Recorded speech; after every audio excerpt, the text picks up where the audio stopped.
जिला पंचायत सदस्य पद के लिए वार्ड नंबर 18 से नफीसा खातून ने चुनावी मैदान में अपनी दावेदारी मजबूत कर दी है। शिक्षित और सामाजिक कार्यों में सक्रिय नफीसा खातून ने क्षेत्र के समग्र विकास को अपनी प्राथमिकता बताया है। मीडिया से बातचीत के दौरान नफीसा खातून ने कहा कि वार्ड नंबर 18 में सड़क, साफ सफाई, पेयजल और शिक्षा जैसी मूलभूत सुविधाओं को बेहतर बनाना उनकी पहली जिम्मेदारी होगी। उन्होंने कहा कि एक शिक्षित प्रतिनिधि होने के नाते वे पारदर्शिता और ईमानदारी के साथ जनता की सेवा करना चाहती है। नफीसा खातून ने महिलाओं के सशक्तिकरण, युवाओं को रोजगार के अवसर उपलब्ध कराने और सरकारी योजनाओं का लाभ पात्र लोगों तक पहुंचाने का भी संकल्प लिया। उन्होंने कहा कि जनता का विश्वास और समर्थन ही उनकी सबसे बड़ी ताकत है। चुनावी माहौल के बीच वार्ड नंबर 18 में मुकाबला दिलचस्प होता जा रहा है। मतदाता प्रत्याशियों के वादों और उनके पिछले सामाजिक कार्यों को ध्यान में रखते हुए अपना निर्णय लेने की तैयारी में है। नमस्कार, जय हिंद। आप देख रहे हैं वंदे भारत न्यूज टीवी। मैं जिला संवाददाता वीर विक्रम सिंह। आज हमारे साथ एक ऐसी हस्ती हमारे इस प्रोग्राम में जुड़ी है जो परिचय की मोहताज नहीं है। आप सामाजिक क्षेत्रों में अपना नाम जनपद में काफी ऊंचा रखती है और विभिन्न सामाजिक संस्थाओं के साथ आप काम करती है, सोशल वर्क करती है। और अब आप सभी को पता है कि पंचायती चुनाव आ चुके हैं और जो ये मेहमान हमारे साथ हैं ये वार्ड नंबर 18 से चुनावी मैदान में हैं और आज हम इनसे खासी बातचीत करेंगे और जानेंगे कि वार्ड नंबर 18 से चुनाव लड़ने का ख्याल आखिर एक शिक्षिका को क्यों आया। क्या ऐसा लगा कि उनको ये लगा कि हमको भी चुनाव लड़ना चाहिए। वैसे सर्वप्रथम नफीसा खातून जी, आपका बहुत बहुत स्वागत हमारे चैनल के माध्यम से। वैसे आप विद्यालय के शिक्षक हैं, आप विद्यालय चला रहे, तो ख्याल कैसे आया आपको चुनाव लड़ने का। क्योंकि विद्यालय मेरे ग्रामीण क्षेत्र में है, आप देखे होंगे करीब 1.5 किलोमीटर अंदर शहर से, और यहाँ जनजीवन बहुत अस्त व्यस्त है। मैंने यहाँ देखा कोई विकास नहीं है। शिक्षा के नाम पर, चिकित्सा के नाम पर, नाली, सड़क, रोजगार, कहीं से भी कोई विकास नहीं है।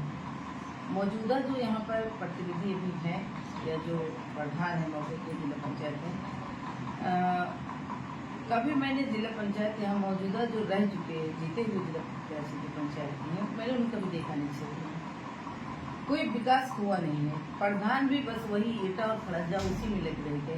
तो ये सब देखते हुए, चूंकि मैं विद्यालय चलाती हूँ, शिक्षा का एक दीप जला रही हूँ, तो मैंने शिक्षा से ही शुरुआत की कि अगर मैं लोगों को शिक्षित कर लेता हूँ, शिक्षा के माध्यम से अगर मैं आ रही हूँ और एक पढ़ा लिखा नेता आपको मिल रहा है, तो वो बात पहले शिक्षा और रोजगार की करेगा।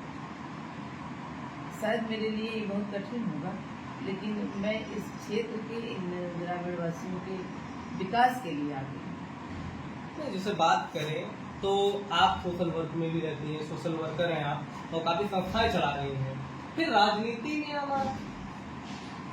देखिए सर, संस्थाएं चला रहे मगर हाथ मजबूत नहीं है। हम लोग कब तक किसी से चंदा लेकर किसी की मदद करना है, हमारे हाथ खाली है। चाह कर भी हम नहीं कर सकते, हम पावर में नहीं है। हम जा रहे जिला स्टेशन या रेलवे स्टेशन पर या कहीं, हम चाहते हैं किसी व्यक्ति को थोड़ा सा हेल्प कर दे, 2 यूनिट ब्लड दिला दे, तो हम कर नहीं सकते। जब एक संस्था का भी एक सीमा बनी हुई है, हाथ कमजोर है तो आप कुछ नहीं कर सकते। तो जब हमारे हाथ में पावर रहेगा, ताकत रहेगी, तब हम लोगों की हेल्प कर सकेंगे, उनकी सहायता कर सकेंगे। चलिए, अगर हम बात करें राजनीति की, तो आप समाजवादी पार्टी से भी रिलेटेड है, तो पार्टी में राजनीति की शुरुआत कैसे हुई आपकी। क्योंकि आप मुस्लिम तबके से आती हैं, तो मुस्लिम तबके में महिलाओं को दबाने का प्रयास किया जाता है, तो आपको राजनीति में और ऐसा वातावरण कैसे मिला। सर, पहले तो ये बात गलत है, तबके में मुस्लिम को दबाया नहीं जाता, और ये बिल्कुल गलत बात है। आप मुझे देख लीजिए, अगर मेरे माँ बाप ने दबाया होता या मेरे शोहर ने, तो मैं आज यहाँ नहीं होती। मैं डेली सर आपको बता दूँ कि 50 किलोमीटर में गाड़ी चलाती हूँ, 45 किलोमीटर, लमसम 50 हो जाता है।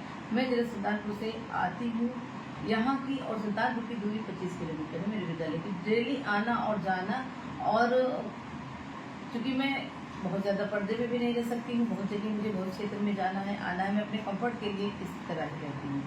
कभी मुझे दबाया नहीं गया, ये गलत है। ये आरोप भी हमारे पूरी मुस्लिम कमेटी पर गलत है, महिलाओं को दबाया नहीं जाता है। हमारे पास इस्लामी एक दायरा है, हम उसके अंदर काम करते हैं, हमें उसी के अंदर काम करते हैं कि हम अपने इस्लाम को धर्म और दुनिया दोनों लेकर चले। तो फिर और- इसको लेकर राजनीति की आपकी शुरुआत कैसे हाँ, हुई समाजवादी पार्टी राजनीति से? की शुरुआत तब मेरी, सर्वप्रथम मैं आपको अवगत कराना चाहूंगी विक्रम जी कि मैं कांग्रेस से आई। तो पहले भी काफी कांग्रेस से पहले राजनीति? कांग्रेस में आई, काफी पुरानी 12-15 साल मैंने राजनीति किया। और राजनीति में मैं तो इंदिरा जी से प्रेरित हूँ। बहुत अच्छा काम किया, बहुत से मेरे साथी हैं वहाँ पर, लेकिन मेरी कुछ खास समुदाय को लेकर मेरी पटी नहीं वहाँ। फिर थोड़ा सा मैं प्रियंका जी से मिलकर आई थी। मैं 188 विधानसभा की नॉमिनेट प्रत्याशी थी, क्योंकि 52 मिनट मैंने प्रियंका जी से बात किया था और बहुत अच्छा रहा हमारा उनका सफर बात करने का। उसके बाद जब मैं यहाँ आती हूँ तो एक खास कम्युनिटी के तहत मुस्लिमों को टारगेट करने का जो तरीका था वो मुझे ठीक नहीं लगा। उनका लहजा, उनका तरीका कि आप बिना जाने समझे किसी पर आरोप प्रत्यारोप नहीं। तो मैंने वहीं पर अपना इस्तीफा दिया, क्योंकि पार्टी से या उसकी नीतियों से मेरा कोई ऐसा मतभेद नहीं हुआ कभी।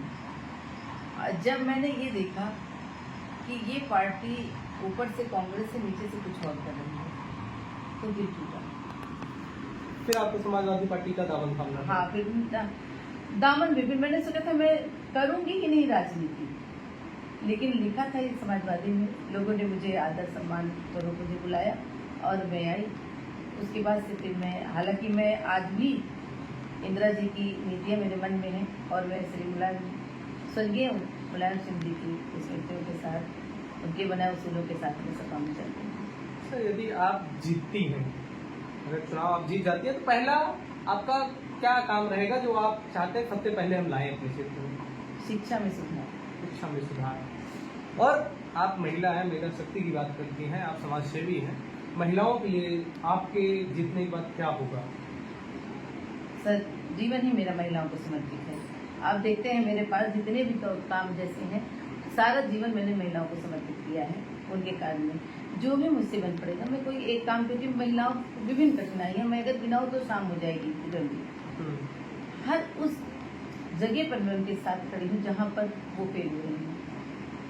अच्छा, वार्ड नंबर हम 18 की अगर बात करें तो आपको सबसे बड़ी चुनौती क्या लगती है कि इस वजह से आपको मैदान में उतारना पड़ा यहाँ पे कि क्षेत्र आप का आते विकास हैं? नहीं, समावेशी विकास नहीं। तो ये सबसे बड़ी चुनौती कि शिक्षा व्यवस्था तो है, नाली खड़ंजे की, क्या लगता है ये सबसे बड़ी समस्या है हमारे वार्ड नंबर 21 शिक्षा और चिकित्सा, शिक्षा और नाली और चिकित्सा। खड़ंजा तो सरकार ने काफी हद तक दुरुस्त कर दिया है। मुझे अब ये भी लगता है कि शायद वो काम अब पीडब्ल्यूडी करता है, प्रधान के भी बस का नहीं रहा। गांव के अंदर हो सकता है नाली सड़क खड़ंजा कर रहा हो, बाकी सड़कों की अगर बात की जाए नाली खड़ंजे से हटकर तो पीडब्ल्यूडी अपना काम कर रही है और अच्छे तरीके से कर रही है, गड्ढा मुक्त हो रहे हैं। मगर शिक्षा और चिकित्सा में कोई सुधार नहीं है, रोजगार में कोई सुधार नहीं है। मनरेगा के नाम पे आपका कार्ड बनता है, आपको 500 रुपये वहाँ चढ़ा देते, शाम को 100 रुपये आपको मिल जाते, 400 रुपये पिसता है। ना तो लेने वाला बताता है, ना कहाँ से वो आते हैं वो बताता है, ना तो कोई काम होता है।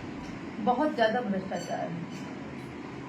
अगर बात करें तो क्षेत्र में आपके रोजगार की, तो अगर जीतती हैं तो क्या सरकार से या जो भी प्रशासन है उससे क्या काम लाएंगे जनता के रोजगार, क्षेत्र के रोजगार? देखिए सर, क्योंकि मेरा एक क्राइटेरिया रहेगा, मुझे उसी के अंदर काम करना है। शहर से लगा नहीं है, जिले से मैं दूर रहूँगी, तो लघु उद्योग पर मैं ज़्यादा काम करूँगी, जिसमें आपके प्रजापतियों का खुल रहा है, हस्तकला है, कपड़े बनाने का, कुल्हड़ बनाने का, दोना पत्तल बनाने का, गोभी है, लाई है।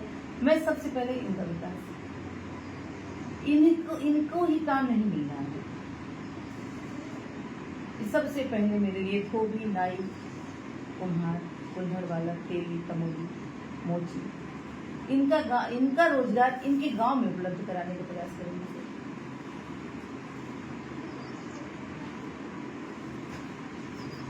ये हमारे साथ एक छोटा सा बातचीत हुआ हमारा वार्ड नंबर 18 की जिला पंचायत प्रत्याशी नफीसा खातून जी से। आप विद्यालय की प्रबंधका हैं और आपके निगरानी में एक विद्यालय चल रहा है, आप शिक्षा जगत से जुड़ी हुई हैं और हमारी शुभकामनाएं हैं आपको कि आप क्षेत्र में आए और शिक्षित लोग क्षेत्र में आए, राजनीति में आए और हमारे देश का विकास हो। धन्यवाद। आप सभी बने रहे वंदे भारत न्यूज चैनल से। जय हिंद।